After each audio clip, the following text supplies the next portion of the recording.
sometimes there's deep inside me when I see somebody agoning in pain, deep inside me want to help them and pray for them and they'll be healed. But I'm not doing it because I don't want to put my father in shame. You know what I mean? Because if it's not going to pass, I'm just putting him in shame, isn't it? You got what I mean? Hey! But Pastor Isaac said, bro, just what the boy said, do it. If he wants to do it, hey, he will do it. If it's not, it's not. So, this is what happens. When we went back to the Philippines, one of our sisters wanted to transfer herself in their town because she's teaching a little bit far. And he said, Pastor, can you pray for me? I said, why? What do you want? I want to be transferred here. I've been asking Father Yah to do it for me, but doesn't come yet. So I said, in the name of Father Yah, in the name of our Savior Yeshua HaMashiach, you will be transferred this year. And he said, that's it.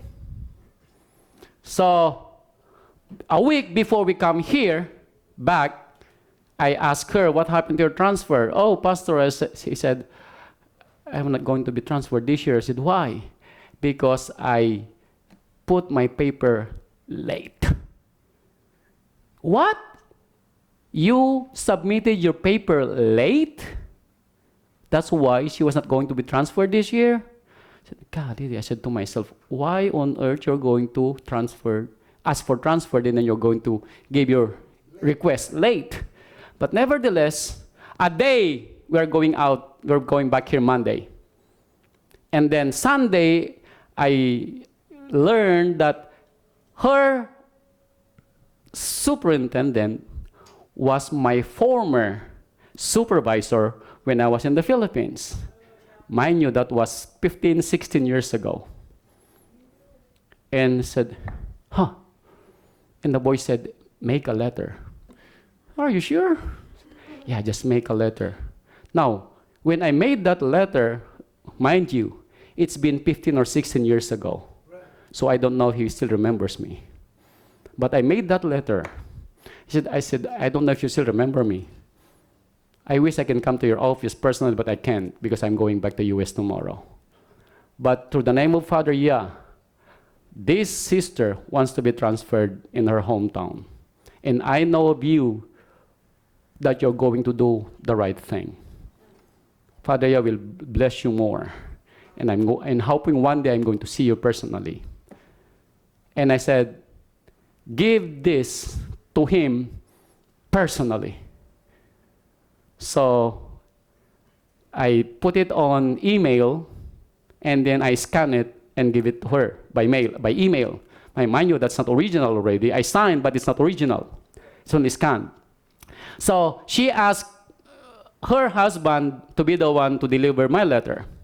So the husband went to the office. She gave it to the secretary. And the secretary said, I'll give it to him. And then when the husband about to go, the secretary said, don't worry. The superintendent says she will be transferred this year.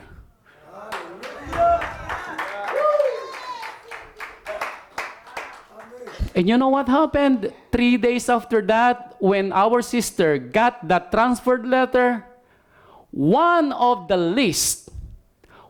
teacher, her name was erased. And they write her name just by pen. By pen, meaning she's not really the one who's going to be transferred, but hey, but yeah. Why I'm saying this? Because I have proven time and time again that if we believe with all our heart that He will do it, it will come to pass. Because in Psalm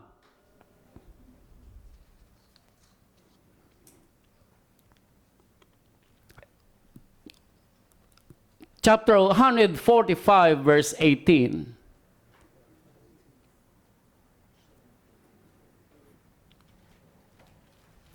Psalm 145 verse 18.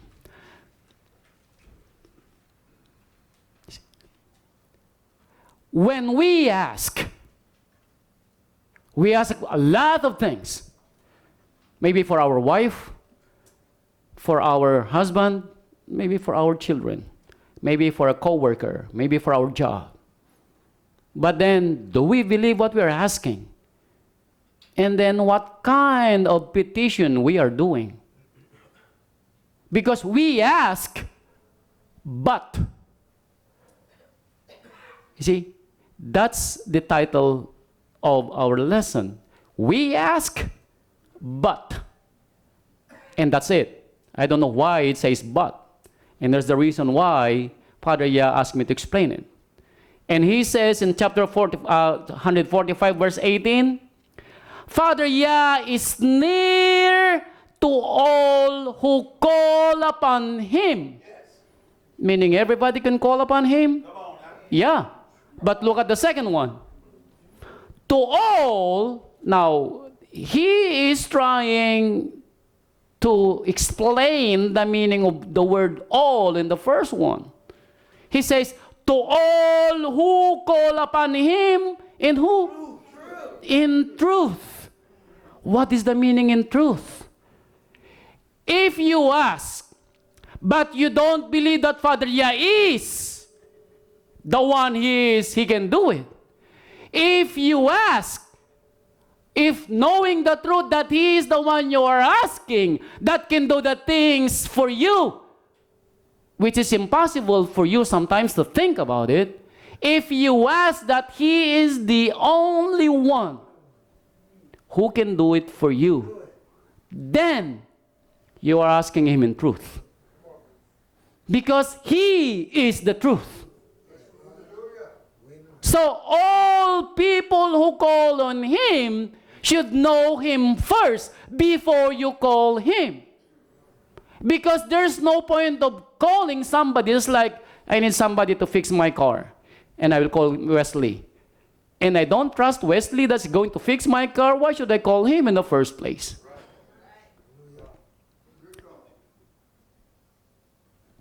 What's the point? Just like when our sister Barbara asked us, Brother Roland, I want a cover on my truck. That's the only thing she told me. And I said, don't worry, my sister, I will do it for you. Did I ask her assistance to do it? No. Do I need her assistance to do the work? No. Did he trust me that much that I can do the work? Yes. Did I did? Yes, I did.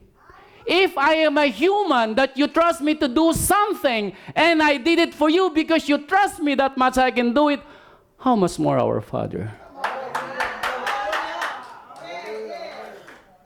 You see? How much more of him that we ask him to do something for us? You know, it is written. David said, I am crying in my bed. He's drowned in tears. You might cry at night. And he said, joy comes in the morning, right? But the question is, how long do you want your night to be? We are not talking literally that night is only what, 12 hours? No. You will be at night the whole life because you don't want morning to come to yourself. Because you want to go back in your mess over and over and over again because you are in your mess and you love your mess. But David said, you might cry at night. But David asked Father Yah to get out of that mess so that joy he will feel in the morning. How long do we want us to be in our nights? It's up to you. Because Father Yah said, delight in me, and I will give the desires of your heart. I know that word, but I don't know, Minister Johnson, where it is. But nevertheless, it is a word, Minister Johnson. I believe Psalm 37 verse 4. I'm hoping I'm right. You see that? Father Yah loves us that much. You know why? In Romans chapter 8, verse 31 and 32, this is what I want you to understand, how much Father Yah loves you, loves me. See? He did not create us just to be in our mess. Do you think so? You know, when I was born poor, could not even eat 3 times a day. Not every time my classmates eating fried chicken. I love fried chicken. I keep on asking myself, why I am poor and they are rich? But if there's one thing that give me hope, my mother said, son, as long as you're alive, there is hope. And my mother believed that our Father in heaven did not create her to live in this world just crying. That's what she knows. You know, when I was born, 1971, there's the thing that put in my mind that I need to get out with poverty and rescue my mother. My mother said, her grandmother told her, she said, Adelaida, that's my mother's name, your hope is born. Take care of this boy. This boy will give you light. That was me. But I was born during the time of martial law in the Philippines. So how can you tell my mother that I am her light, wherein life way back then is harder before I was born?